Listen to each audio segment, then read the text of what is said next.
দর্শক বন্ধুরা, আজকে একটি সুস্বাদু আমের ভর্তার ভিডিও নিয়ে হাজির হয়েছে আপনাদের মাঝে। কমেন্টের মাধ্যমে বলবেন আমাদের আজকের ভিডিওটি কেমন হয়েছে।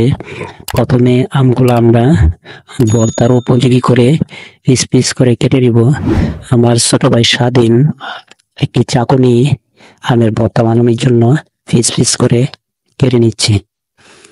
দর্শক বন্ধুরা, আপনারা দেখতে পারতেছেন আমগুলা কাটার পর অনেকই হয়ে গেছে, বাড়িটা ভরে গেছে।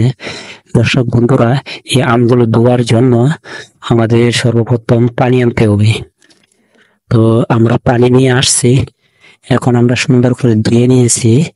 এখন এটার উপর দিয়ে গুঁড়ো মশলা দিতেছি, মরিচের গুঁড়ো, আমের আচারটি সুস্বাদু হওয়ার জন্য। দর্শক বন্ধুরা, আপনারা শেষ পর্যন্ত দেখেন, আশা করি ভালো লাগবে। এখন এটা হাত দিয়ে ভালো করে এটাকে মেখে দিতে হবে। ভালো করে আমার ছোট ভাই স্বাধীন মেখে নিচ্ছে। দেখতে পারতেছেন আপনারা কি সুন্দর ভাবে হাত দিয়ে মেখে নিচ্ছে। মেখে নেওয়ার পর এখন আমাদের খাবার পালা। দেখবেন ভর্তাটি কেমন হয়েছে। দেখতে পারতেছেন ভর্তাটি অনেক সুন্দর এবং অনেক সুস্বাদু হয়েছে। দর্শক বন্ধুরা, সবাই ভালো থাকবেন।